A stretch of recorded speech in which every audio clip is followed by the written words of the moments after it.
Hey, everybody, this is Tish Times, and I have something that I have to share with you.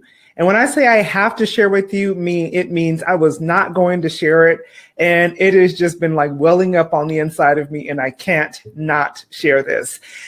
So yesterday I was getting ready in the morning, doing my thing, getting my makeup on and all the different things that I do in the morning just to get ready. But and one of the things I do often when I'm getting ready, especially if I'm in the room alone, is I'm listening to something.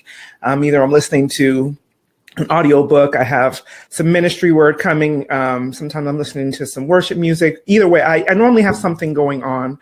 And yesterday I heard something that I've heard so many times before, but it just hit me a little bit different. And then after I finished getting ready, I just could not be able to, it wouldn't leave me, basically. It would not allow me to focus on anything else. So I shared it with a client, and then she responded to me this morning. And let me just tell you what it was that I heard, and then I'll tell you how it affected her and how it's been affecting me and how I believe this can affect you.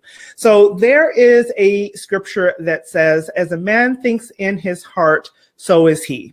And if you listen to if you read the Bible or you listen to any ministry, you probably have heard this before, like myself. And I don't know, easily 100 times, probably way more than that. But I've heard it so many times. I've said it so many times, but it just hit me a little bit different yesterday. And what it said, hi, Penny, what it said to me was, I began to think and say, well, as a man thinks in his heart, we don't think in our heart, we think in our head, right? We think in our brain. And I mentioned just the other day when I was here with you all that I had been doing some research around the brain and neuroplasticity and how we are able to change our brain with the different things that we do and the habits that we create. And so I was obviously had my mind on my mind, and I was just thinking, I was like, what do you mean, God, when you say as a man thinks in his heart instead of as a man thinks in his head? And what began to come so clear for me is this. As a sales coach, I talk to people all the time. And when I say I talk to people all the time, yes, I do. Hey, Alyssa. I do. I talk to people all the time, but that does not mean I don't deal with it myself. So let's just be really transparent, really clear. This is something that I've dealt with personally, as well as taught for years. And so it was very real to me. And I believe for me that God was trying to get something real clear for me. I just started my podcast. And one of the things that I say on the intro to my podcast is when you know who you are and you're clear on the big impact you're here to make on the earth, you are unstoppable. And then the thought is, do we really know who we are? Do we really understand the value that we bring to the table? And this is where the difference is. And again, transparency, something I've dealt with, okay, is when we're not clear on our on our value, many times we won't make the offers that we need to make. We won't ask for the sales we need to ask for. We won't ask for what we want. Have you ever been to lunch with someone and you've heard them say something like, man, I'd really like to have that, grilled instead of fried. You're like, why don't you just ask the waiter? Oh, no, I don't want to make a big deal. I don't want to, bother them. And my thought is, ask for what you want. Why is it that we so frequently want something, but don't ask for it? I believe that some of this has to do with us not really knowing what we want or who we really are.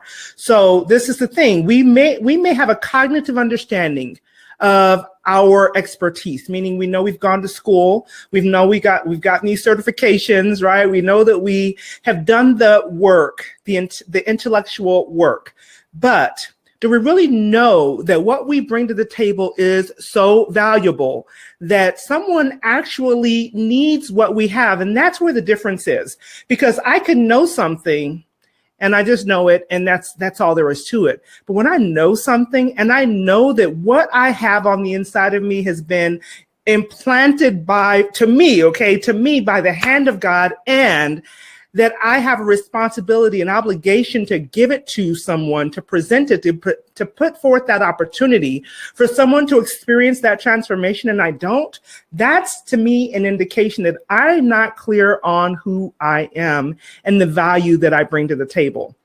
So this is what I want you to do. I want you to start looking at, do you know what you bring to the table? Do you know who you are? Do you know the value that you have on the inside of you? Or do you know to where it's literally like burning on the inside of you and you can't not provide that opportunity for someone else to have that level of change? When you can see it, I know for me, when I'm talking to a woman who is struggling with her confidence, is struggling with being able to do the sales activities that can transform her business, I can see it. I can see it. And I'm like, God, I want to be able to help that person because I know what they need. And oftentimes we don't have that level of conviction because we're not clear for ourselves the value we bring to the table. So I want you to begin to examine your own heart and begin to understand who you really are. And do you have a cognitive knowing, or do you have a heart understanding of who you are and what you have to offer and how you're able to really help someone? Because that's the difference between asking for the sale and not. That's the difference between having that money discussion that makes you uncomfortable and not. And I've been there. I'm telling you, this is a revelation, because as I'm getting this even more clearly, it's like, how many more people can we really help if we're really clear on who we are and what we bring to the table? So I am not going to stay too long before you today. I just wanted to drop that in your lap and have you just think about it, because as it came to me with such clarity yesterday, I shared it with a client. And this morning, she literally called me or sent me a message, and we do video messages so I could see her face. And as I see her face, I literally can't stop myself from crying, because she was like, oh my God, I made this offer that I was not able to make before. You know, a big offer, big offer. And she, was so excited about the fact that now that she has this knowing, and not just this knowing, it makes all the difference in the world. And it made her able to do and say something that she would not have done or said before. So examine your heart and find out where you really are. Hey, Felicia. Just examine your heart. Find out, do you know that what you have to offer, what's on the inside of you, is life-changing for someone else? And I would dare say, if you had the ability to save someone's life and you saw them dying before you, you would not hold back.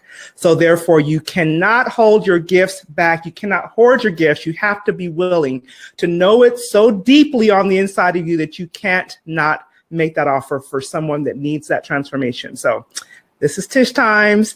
Chew on that for a bit, and I will talk to you guys next time. Bye-bye.